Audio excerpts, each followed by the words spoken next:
O capítulo 5 do Evangelho de Lucas, versos 12 a 16, fala sobre um leproso. Fala sobre um leproso. Aconteceu que, estando ele numa das cidades, veio à sua presença um homem coberto de lepra. Ao ver Jesus, prostrou-se com o rosto em terra, suplicou-lhe: Senhor, se quiseres, podes purificar-me. E ele, estendendo a mão, tocou-lhe, dizendo: Quero, fica limpo. E no mesmo instante lhe desapareceu a lepra. Ordenou Jesus que a ninguém o dissesse, mas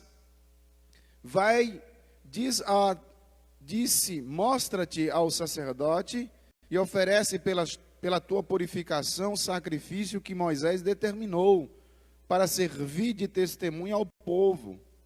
Porém, o que se dizia a seu respeito cada vez mais se divulgava, e grandes multidões afluíam para o ouvirem e serem curadas de suas enfermidades. Ele, porém, se retirava para lugares solitários e ali orava. Que Deus abençoe-nos e aplique a sua palavra em nossos corações. Meus irmãos, a história de um empresário bem-sucedido, de uma pessoa que constantemente visionário, colocava as mãos, e tudo que ele colocava as mãos virava ouro. Era um verdadeiro fazedor de progresso, de prosperidade. Esse era um empresário chamado de Brito, e ele era um homem bem-sucedido. Mas esse homem então começou a participar da vida de uma igreja, da vida comunitária, e seu relacionamento era um tanto mais arredio, embora estivesse quase sempre presente aos cultos, culto aqui, um culto acolá, mas em sua maioria das vezes se fazia presente. Talvez a sua frequência fosse mais regular que a de um bom número dos membros da igreja, daquela igreja. Então ele assentava-se no último banco, nos últimos bancos da igreja, um dos lugares mais, procurava o lugar mais, se possível, escondido dentro da igreja, e ali ele sentia a vontade de se aproximar de Deus, ficar à vontade, pelo menos daquela igreja. Mas havia algo que o impedia de um compromisso mais firme com o Senhor Jesus. Um dia então, reunindo forças, resolveu sair do anonimato e procurou o então pastor daquela igreja.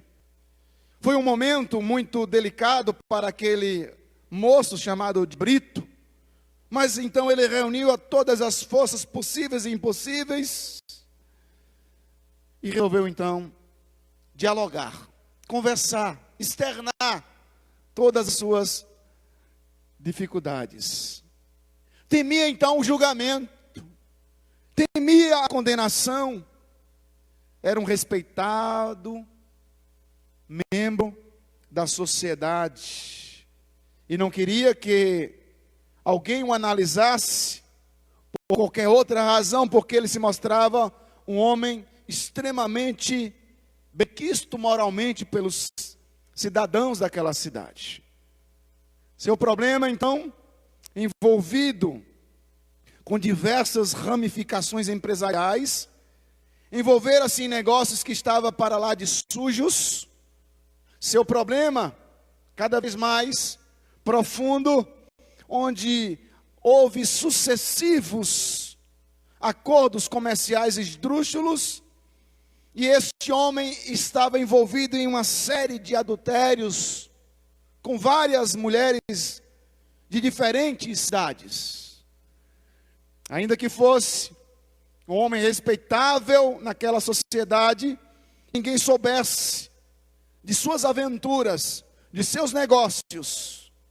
cuidava bem da sua família, dava um alto padrão de vida para o seu lar, para que todos olhassem a sua família e diziam: é uma família exemplar.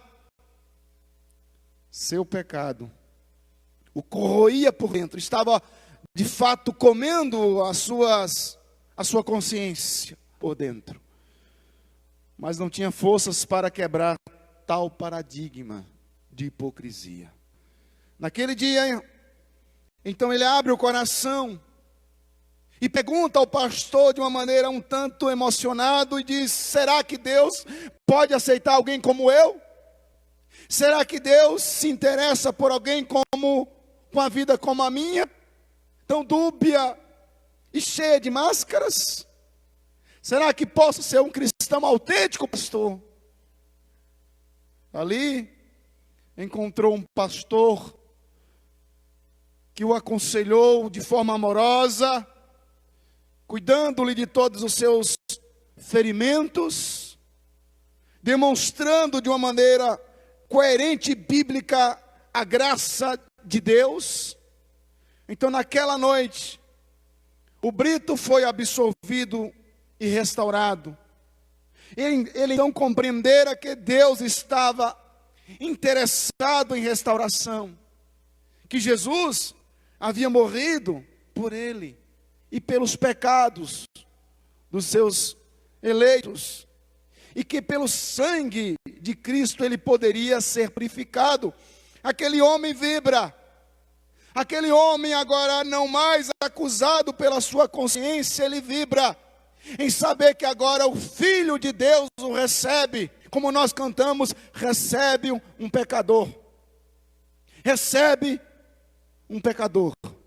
Diante dos inusitados momentos da nossa existência, continuar vivendo e vivenciando a fé, e tocar com a nossa fé naquele que pareça ser intocável, que pareça ser extremamente longínquo, distante, mas ao mesmo tempo tão perto, porque Ele é o Emanuel, o Deus da nossa salvação. Ao encontrarmos um problema humanamente insolúvel, uma causa perdida, um homem como o Brito, embora não fosse as suas chagas expostas, havia uma chagas internamente, ou chagas internas, que estava deteriorando o seu homem interior. Mas o texto faz para nós, chama a nossa atenção nessa manhã, sobre um homem de lepra, ou um homem com lepra que estava sendo curado, que foi curado pelo Cristo. E esse milagre, segundo o texto sagrado em Lucas 5, verso 12 a seguir, esse milagre nos ensina que jamais devemos perder a esperança. Trago essa palavra para os irmãos, porque para nós estamos envolvidos, inseridos em um contexto de sobrenatural, algo sobrenatural constantemente. Nós temos que continuar dando manutenção à nossa esperança. E a nossa esperança, de fato, é a última que deve morrer, e a esperança não morre, se nós assim cremos. Porque a nossa esperança é Jesus. A nossa esperança é de que um dia nós estaremos com Cristo Jesus. A nossa ardente expectativa é de que dias melhores de fato virão, porque Cristo estará ao nosso lado agora de maneira visível e palpável. Por esta razão e por esses motivos, Jesus, em sua infinita graça, nos mostra nesse texto que jamais devemos perder a esperança. Por maior que seja o seu, o meu, nosso problema, por mais grave que seja a circunstância, por mais tenebrosa que seja os nossos sentimentos, Jesus pode revelar ou reverter uma nova porta para nós sairmos de tal situação que pareça aos nossos olhos impossíveis ou impossível. Nós precisamos continuar crendo neste livro que muitos julgam mitológico, que muitos julgam ser extremamente histórias bonitas para serem contadas às crianças, mas nós lemos um texto como esse, e esse texto tem que fazer borbulhar em nós esperança. Mesmo inseridos até o pescoço em dificuldades, em problemas, olhamos para esse texto e percebemos que há esperança, como cantamos, para o caído. Há esperança para aquele que está ferido. Há esperança para aqueles que estão vivendo numa verdadeira situação de caos. E esse texto nos fala de um homem com um problema sério na vida. Trazia no seu corpo, não no seu caráter, marcas profundas e dores amargas por causa da sua enfermidade. Ele é afastado de famílias, amigos, e aqui experimentando agora uma segregação. Ninguém podia tocar-lhe, com medo de ser contaminado. Mais ou menos o que vivemos nos dias de hoje, né? Vivemos o distanciamento. Mais ou menos nós entendemos o que significa, principalmente as pessoas que estão sendo acometidas ou detectadas como positivas para o coronavírus. Só abrindo aspas aqui. Lá na cidade de Guambi, onde os meus pais estão residindo, de onde eu fui criado. Lá um rapazinho, ele foi acometido pelo coronavírus. Ele e sua família toda.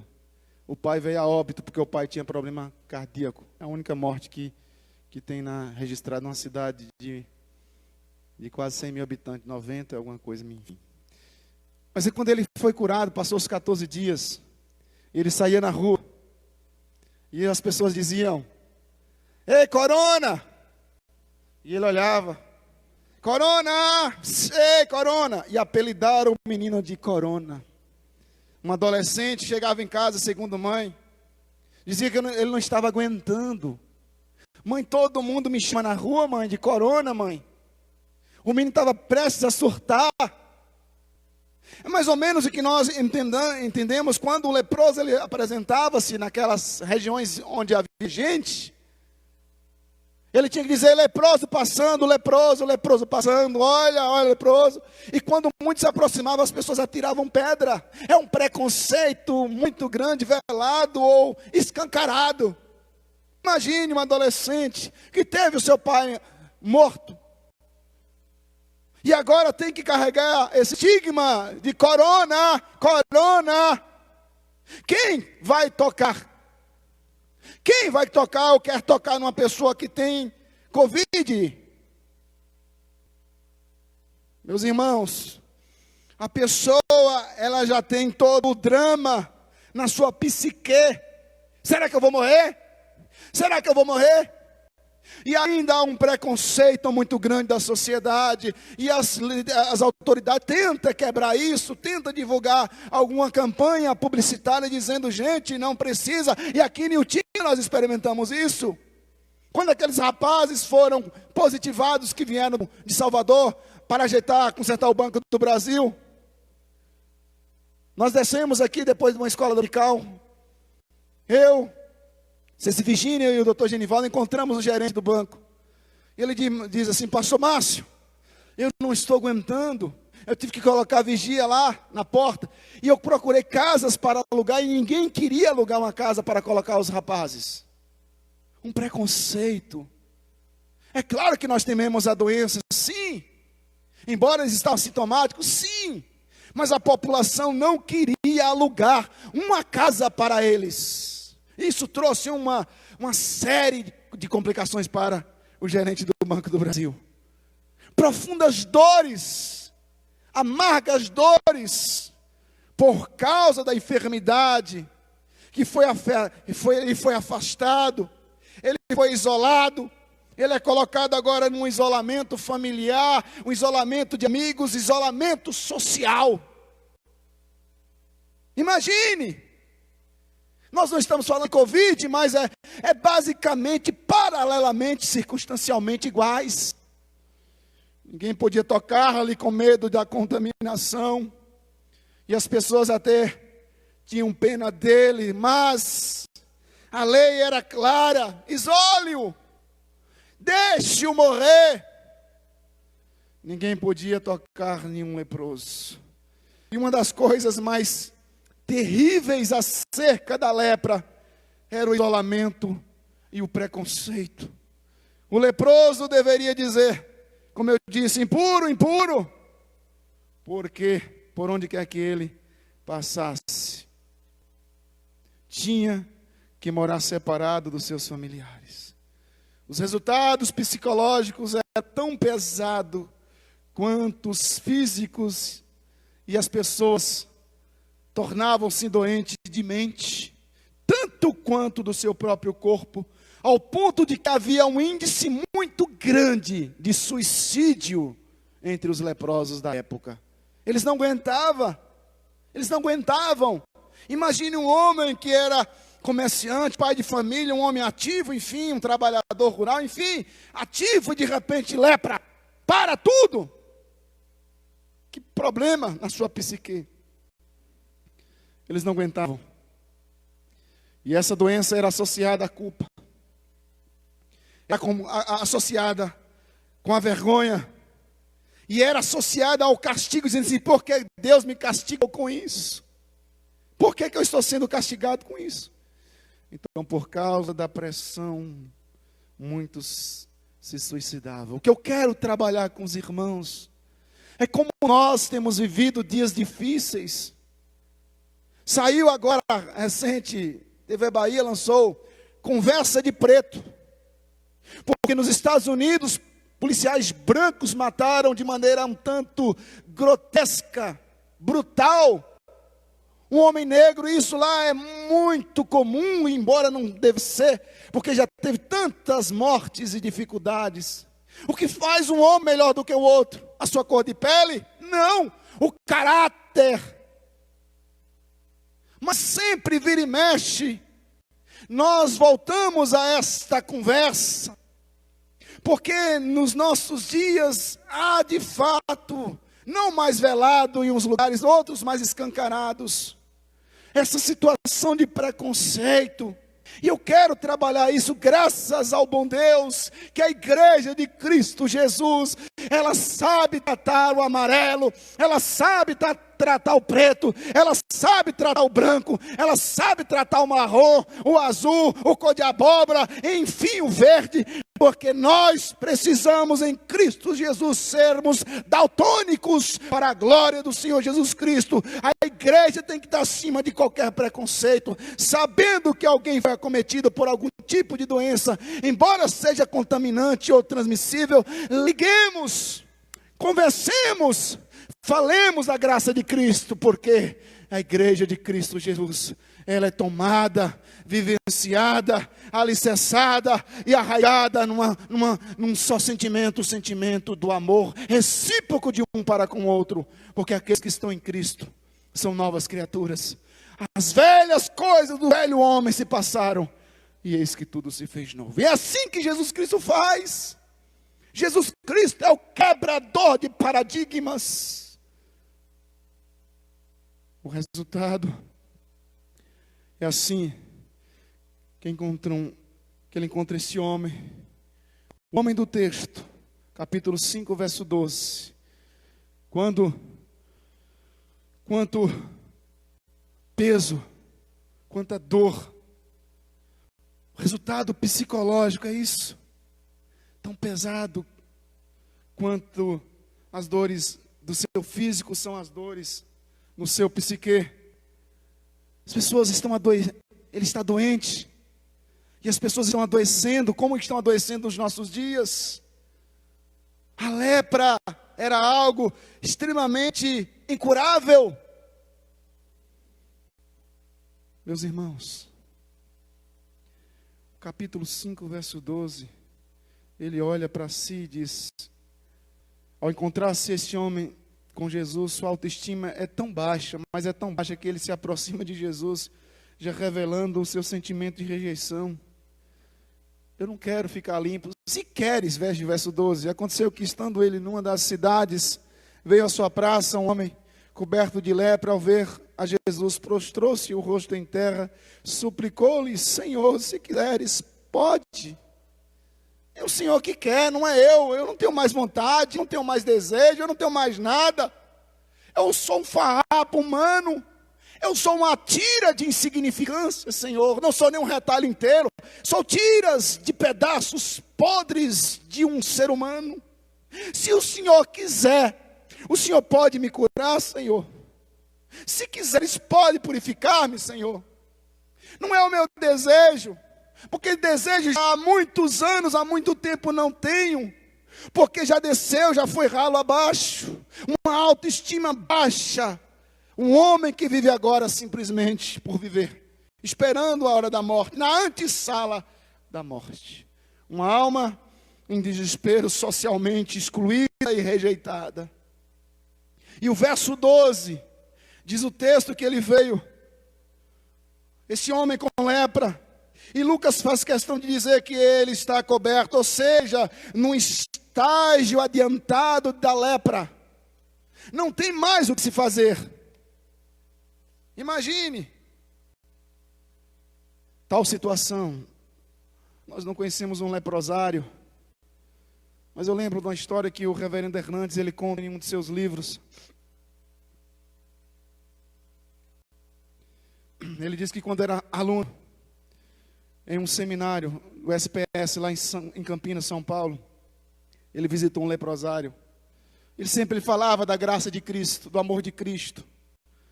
E então ele chegou e encontrou um homem já em estágio terminal, coberto por lepras. E aquele homem dizendo ele no livro que ele não falava mais porque a língua tinha caído, perdeu a língua. Aquele homem não enxergava mais por causa da lepra, ficou cego. Ele não tinha mais os dedos, apenas cotocos de dedo, praticamente na palma da mão somente. Mas todas as pessoas que visitavam ele, saíam dali com um único gesto, que ele apontava para cima. E o reverendo Hernandes disse que não entendia o porquê que ele ficava apontando para cima. E então os funcionários daquele leprosário diziam que tinha se convertido mais cedo a Cristo. E ele era servo de Cristo. E quando ele está apontando para cima com seus cotocos de dedo, tomado pela lepra, coberto pela lepra, já em final de vida, ele apontava para cima dizendo: glorifica, glorifica o Senhor, glorifica Jesus Cristo. Ele aponta para Cristo mesmo em uma circunstância difícil. Mesmo sendo aquele homem carcomido por uma lepra. Mas ele não perde o foco, embora o seu exterior esteja totalmente indeplorável. Mas o seu homem interior foi refeito em Cristo. E ele, naquele momento, ele evangelizava, porque os funcionários explicavam para os visitantes o que aquilo significava, que ele era crente e que mesmo na circunstância mais horripilante da nossa existência humana, ele continua a dizer: o Senhor deu, o Senhor tomou, bendito seja o nome do Senhor. Diz então o texto que ele encontrou Jesus dentro da cidade. Mas, segundo Levítico capítulo 13, 45 e 46, ele jamais deve entrar na cidade, pois ele era um imundo.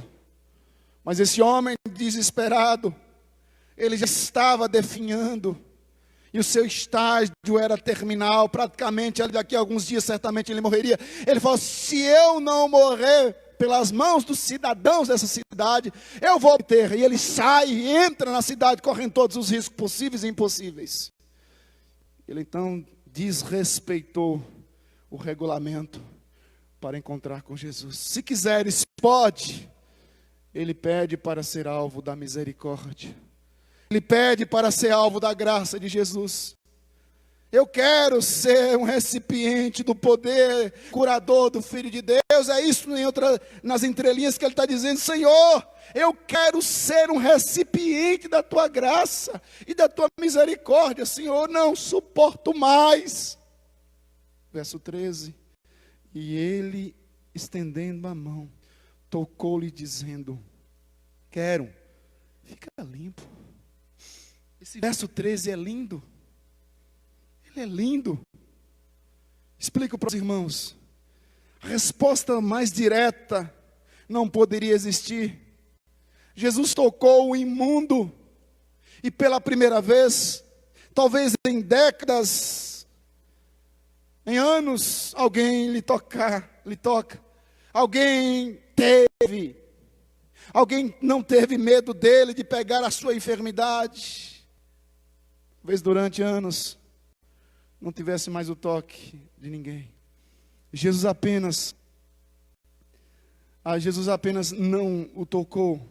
Mas essa palavra tocar, veja quando ela se repete em Marcos capítulo 10, é o mesmo verbo.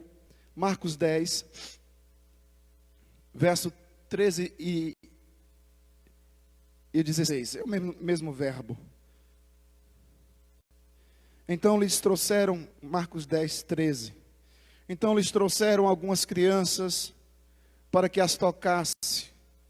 Mas os discípulos os repreendiam. Jesus, vendo isso, indignou-se e disse-lhes: deixai vir a mim os pequeninos, não vos embaraceis, porque dos tais é o reino de Deus. Em verdade vos digo que não vos recebeu o reino de Deus com uma dessas crianças, de maneira nenhuma entrareis nele. Então, tomando-o nos braços, impondo-lhe as mãos, as abençoava. O que eu quero mostrar para os irmãos é que essas crianças aqui não é uma criança tipo Mila, né, Pedro, Tiago, o Levi, não. São crianças maiorzinhas, não são crianças de colo, crianças pequenas. E quando diz que Cristo toca, o verbo aqui não é simplesmente tocar, botar a ponta do dedo, toquei tu, beleza. Mas o verbo aqui significa envolver, abraçar, colocar a mão sobre a pessoa. O que nos ensina então esse verbo do capítulo 5 de Lucas, versículo 13, e ele estendendo a mão, ele estende a mão, tocou-lhe o homem como quem faz o cobertor jogado sobre a pessoa que está com frio. O puro, simples ato de Cristo Jesus em cobrir, em simplesmente pegar aquele homem que está impuro e colocar suas mãos, o puro cobrindo o impuro, o santo cobrindo o pecador, aquele que tem todo o poder cobrindo aquele que tem a autoestima lá embaixo, aquele que é podre, aquele que está morrendo, a vida cobrindo a morte. Jesus não considerava ninguém indigno, quer seja leproso, cego, aleijado, prostituta. Jesus veio ao mundo para curar, para ajudar e para salvar. Como não amar esse Deus? Como não servir a esse Deus? Como não se submeter a esse Deus? E esta é a essência do cristianismo: amar o não amado, tocar o intocável, perdoar o não perdoável, é olhar para dentro de si. Meus irmãos, fiquei sabendo uma história de um testemunho de um rapaz que dizia a ele que com 12 anos, sua irmãzinha mais novinha, e ele estava no quintal, de repente ele viu uma briga entre o pai e a mãe e tal. Ele foi lá correndo e chegou lá naquele lugar. A mãe diz: eu e o seu pai, nós vamos nos separar. Desculpa, vamos nos separar. Ele disse: por quê? O que está acontecendo? Sabe o que está acontecendo, filho? O seu pai está traindo a nós, está traindo nossa família com outra mulher. E ele disse: não pode, como isso? E ele disse que naquele momento ele ferveu o coração contra a mãe dele. Ficou com raiva da mãe, porque a mãe estava levantando um falso contra o pai dele. Ele ficou irado contra a mãe dele. Ele foi para o quarto. E mais tarde, dizendo ele que a mãe entrou no quarto, dizendo ele que a mãe tinha um hábito de beijar. Embora a gente não concorda, mas a mãe beijava, dava um selinho na boca. E ele detestava aquele negócio. Mas ela foi beijar, dar uma boa noite de sono para ele. e beijou ele. E ele fingiu que estava dormindo. E quando então a mãe o beijou e saiu, ele passou a mão e limpou. E no outro dia ele não viu a mãe, foi para o trabalho. E de repente só soube a notícia que o seu pai tinha ido ao trabalho e tinha dado 5 tiros em sua mãe. Matou a mãe dele. E aquilo dizendo que deu uma revolta muito grande nele. Ficou extremamente irado, chateado e triste, mas lembrou do beijo da mãe que ele havia limpado. E quando o caixão da mãe estava exposto ali na sala da casa dele, e ninguém entendia, porque ele ia no rosto da mãe e beijava, e beijava, e beijava o rosto da mãe. E beijava a boca da mãe, as pessoas diziam, o menino está doido, tira esse menino daí. Mamãe, eu te amo, mamãe, beijava, e beijava, e beijava. Mas não tinha mais jeito, dizendo ele, para mostrar o quanto eu te amo, mamãe. Volta para mim, mamãe. E naquele instante, a mãe continuava inerte. Enterraram a mãe. E ele foi morar com os parentes. Ele e sua irmãzinha. E ele botou um propósito no seu coração. Eu vou matar meu pai. Assim que eu alcançar, eu mato meu pai. E ele então sai, cresce mais um pouco. Ele foge de casa e vira menino de rua. Enfim, vira toda aquela dificuldade. Até então que ele é aproximado do Evangelho de Cristo Jesus. Um tanto ressabiado, chega na igreja, etc e tal. E as pessoas começam a falar de perdão, da graça de Cristo Jesus. E então ele começa a ter contato com a graça. Já não pensa mais em matar o seu pai. E ele cresce, casa-se, tem uma filha. E então a sua esposa diz, você precisa ligar para o seu pai lá no presídio de tal lugar. E eu não vou ligar, liga, não liga, eu oro a Deus, em sentido de Deus, não ligar, mas visitar. E visitou o pai dele. Quando ele chega no pátio, o pai olha para ele e diz assim, meu Deus, tu existe, Senhor. O pai começa a glorificar no pátio do presídio. E começa então a falar da grandeza que esse Deus existe. E ele então se abraça. Depois de longos anos sem se verem, décadas. E ele olha para o pai e diz, pai, eu lhe perdoo pelo que o Senhor fez à minha mãe, pai. Eu lhe perdoo. O pai foi solto. Ele constantemente, embora o pai não seja ainda de igreja, mas o pai constantemente frequenta a casa dele e eles tiraram uma foto. O pai, a esposa e a sua filhinha juntos na mesma foto. E eu pergunto para os irmãos, quem tem o poder de fazer isso, senão o Evangelho de Cristo Jesus? Jesus Cristo, em sua infinita graça, veio para perdoar. Embora saibamos que o perdão não muda o nosso passado, mas vai dignificar o nosso futuro e mostrar que nós somos novas criaturas. É inconcebível um cristão que não tenha condições de perdoar, haja o que houver, ou que alguém fez contra nós. Jesus Cristo, o Filho de Deus, o Deus vivo, Ele vem com esse propósito de pegar indignos e de transformar em pessoas dignas. Quer seja leprosos, cegos, aleijados, prostituta, Ele coloca os seus braços de cobertor, de cobertura, para simplesmente dizer, eu estou aqui, eu quero que você fique limpo dessa lepra, eu quero que você fique limpo desses estigmas, dessas culpas do teu passado, e Cristo Jesus é potentoso para fazer infinitamente mais do que podemos imaginar. Ele é Deus, tocando em gente intocável como nós. Esta é a essência do cristianismo, amar o não amado, tocar o intocável, perdoar o não perdoável. Meus irmãos, Jesus Cristo, Redentor, abraçou a humanidade impura, ao inserir-se completamente nela. E o que também faz agora com cada indivíduo que somos nós. Ele não somente toca a nossa impureza pecaminosa, com a ponta dos dedos, com seu abraço afável de amor, mas envolve os impuros com seus braços de compaixão e misericórdia e graça. Jesus Cristo está interessado em tocar em áreas que ninguém quer que toque, aproximar-se de pessoas que são rejeitadas, visitar as nossas dores mais doídas, os nossos mais horripilantes traumas. Abra as portas dessa lepra e diga para Cristo, como disse o leproso: se quiseres, pode me livrar desses pensamentos, Senhor.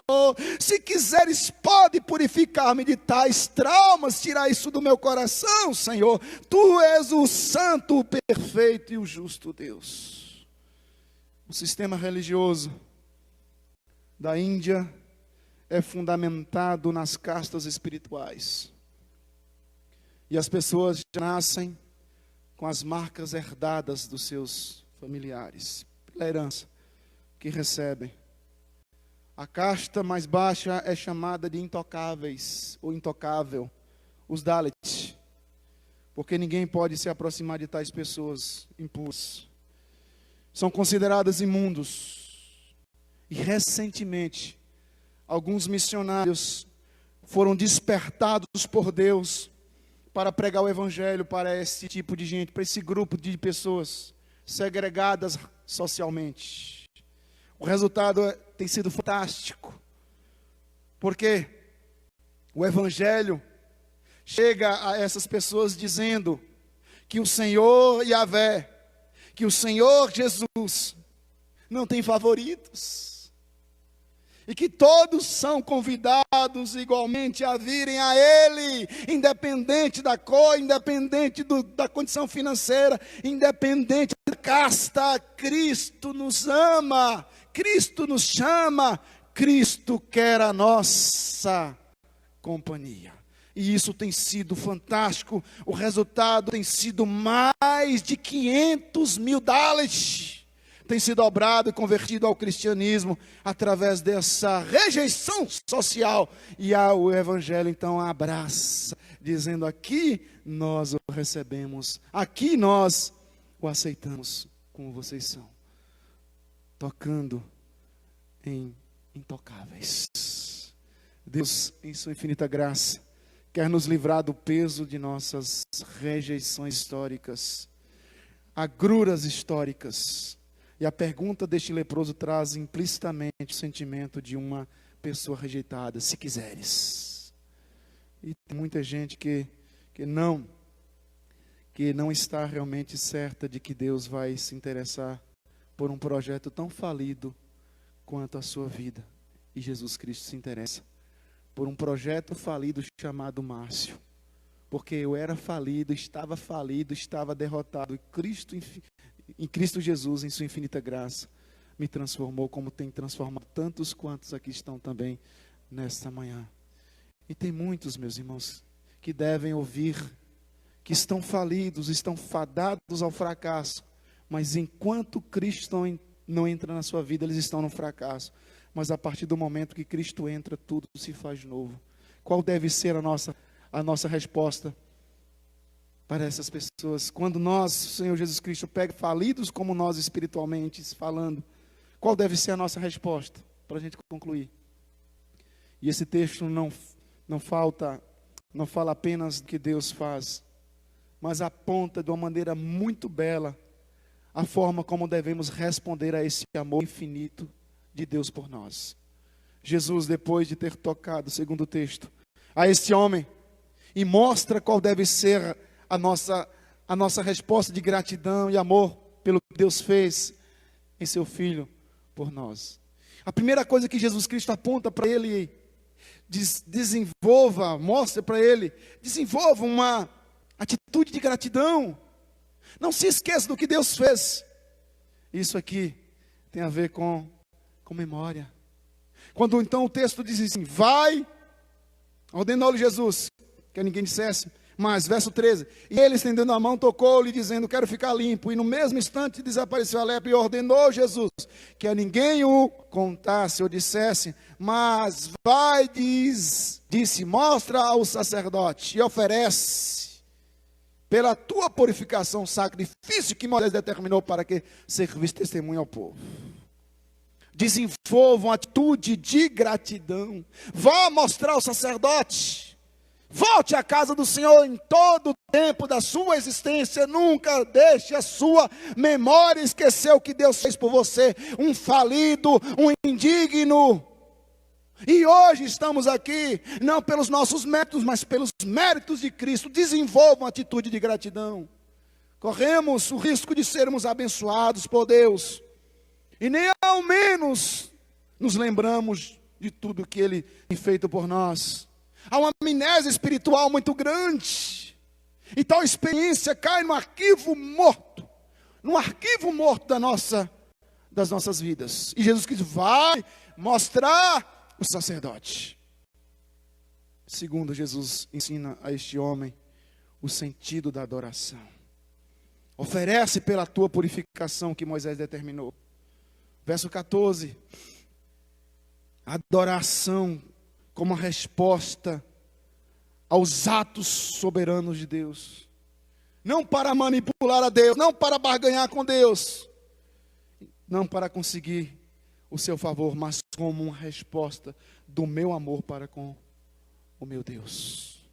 Terceiro, Jesus deseja que nossas experiências sirvam de testemunho aos outros, para servir de testemunho ao povo. Quem era Márcio? Quem era Nor? Quem era Jeane? Quem era Sandro? Quem éramos nós? Preciso servir de testemunho o que Cristo tem feito.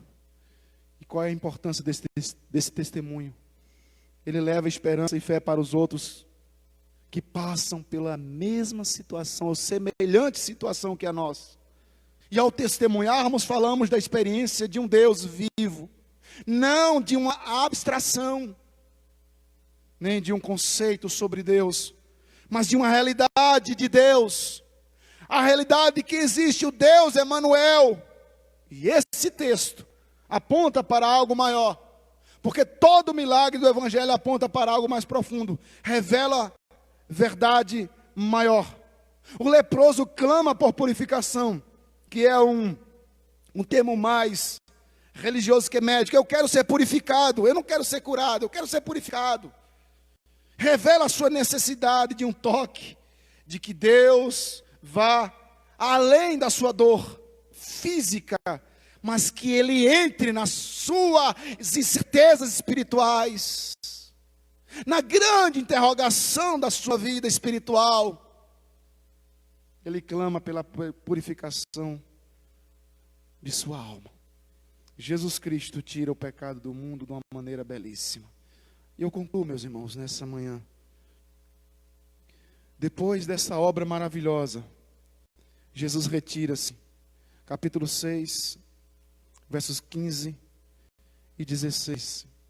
Isso nos ensina uma coisa importante para a nossa disciplina espiritual.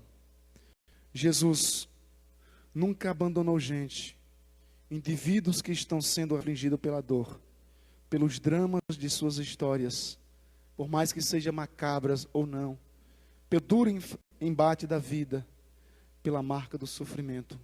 Jesus nunca abandona. Ele diz lá em Mateus capítulo 11, 28, vinde a mim todos que estáis cansados, sobrecarregados, e eu vos aliviarei.